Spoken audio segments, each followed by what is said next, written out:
We had so many people asking where could they donate, in his memory. And we just said the Humane Society because his cats were important. We've had so many people reach out asking where they could donate in his memory, wanting to honor him in some meaningful way. The answer came naturally to us: the Humane Society. His cats were a huge part of his life, almost like family. His very first cat, he named Kathwy, a massive 25-pound tomcat, full of personality. Later, he brought home a sweet little female named Patches, and just weeks before everything happened, he adopted another, Miss Buttons. He'd joke about it often. He'd say, "I'm off to the cat shelter," and we'd all groan, "Please, not another cat." But sure enough, he'd come back grinning, "Guess what? I got a cat." It's Friday, May 16th, and what I just watched has left a lot on my mind. TLC has finally released a summary of this week's episode of Sister Wives. But something feels very different this time around. The past 3 weeks, I've noticed something unusual. There have not been any episode teases. No teasers at the end of each episode. No foreshadowing what's coming up. That's not the norm on TLC. Ever since Sister Wives began, every single episode ended with a preview of what was to come. Why the silence now? Out of respect? Are they not afraid of eliciting emotions among the family and the audience? I don't know for sure, but something tells me there's more going on beneath the surface. What we do know is this: a short clip was posted quietly on TLC's Facebook page. It is subtle, yet revealing. It is Janelle, Christine, and Mary, along with all the kids, coming together in Wyoming. They've discovered an Airbnb, and they're staying there as a family. At some point, they all meet with Kody, Robin, and their kids. Curiously, you never get everyone in the same picture. There's physical space, as well as emotional. The gathering in Wyoming isn't just a visit, it's something far deeper. This episode marks a moment of farewell. They've come together to lay Garrison to rest. It's the final episode of Season 18, Episode 25. After this, we'll have 4 tell-all episodes, and honestly, those feel a bit out of place right now. Going back to dig through family fights and old drama? It doesn't feel relevant in the wake of such a heartbreaking loss. This is what the official summary says on Rotten Tomatoes. The family has gathered together in Wyoming to pay their respects to Garrison and bury him in the family cemetery alongside his grandparents. Kody buries a grave for the ashes of his son, and the family says their goodbyes. That one sentence hit me like a ton of bricks. I started digging into the cemetery. Curiosity, actually. It's near Powell, in Bighorn County. It's Penrose, but it is not a private Brown family cemetery. There are people buried there with all manner of last names as far as I could see on graves.com. So this does not seem to be an exclusive Brown family cemetery. There is no site, no address, only a serene stretch of earth where lives are remembered. But this is what really blindsided me the most: Kody digging his own grave. I don't know if you've ever lost family members, but I have, and never, not ever, have I ever seen a family member dig his own grave, much less have it documented for a TV show. I can't even wrap my head around the emotional fallout of that, much less the fact that it's being broadcast to millions. Can you envision flipping on the television to see a father excavate the grave in which his son's remains will lie, alongside his own parents, Wynn and Cheryl? It's heavy, it's raw, and it raises a lot of questions regarding what loss, what grief, looks like in the public eye, particularly for a family that has been under scrutiny for more than a decade. This episode, regardless of whether you are a viewer or not, is sure to move you, and it may well change the way we see the relationships of this family forever. What everybody doesn't know is that this isn't a select, family members-only cemetery. Anyone can be interred there, which isn't unusual. Janelle even indicated she purchased a plot right next to Garrison's, so when her time comes around, she'll be buried with her son. That alone is heartbreaking. Now, I know that some individuals do inter-urns, but for me, Personally, I have barely ever witnessed that. What I have seen most of the time is cremated ashes placed in small rooms, those decorated niches in mausoleums or columbariums within cemeteries. They are maintained respectfully in above-the-ground structures, not in the ground. So to me, having a father actually dig the grave for the urn of his son feels unusual and distressing. Let me be clear, I have no problem with cremation. None. But the picture of Kody, shovel in hand, digging a grave on TV, that's something different. What makes it even more difficult to wrap your head around is the context. This program, Sister Wives, has done so much emotional harm to this family. And now, again, it's being used to record and air one of their most personal and heartbreaking moments. Worse? Gwendolyn recently verified to Teen Vogue what so many of us had been guessing. The kids on this show, most of them, never received a paycheck. Let that sink in.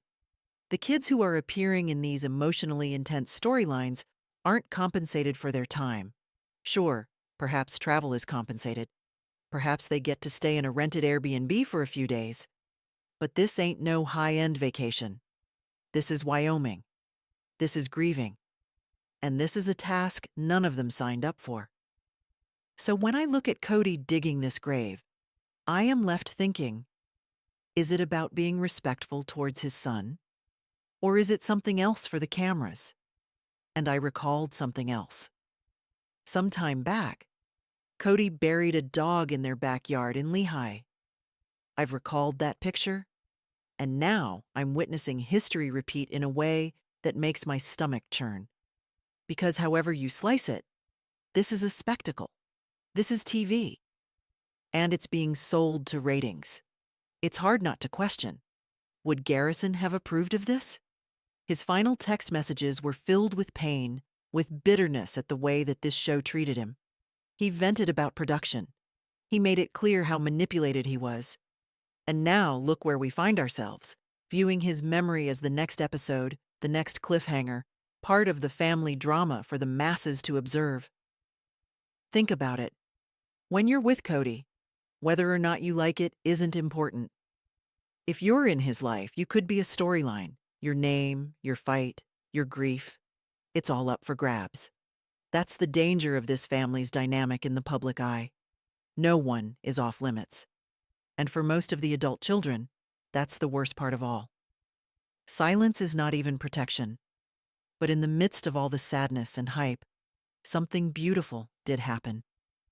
Janelle visited High Country Humane, the very shelter Garrison had adopted his beloved cats from. She discovered that they had a special adoption room set up in his memory.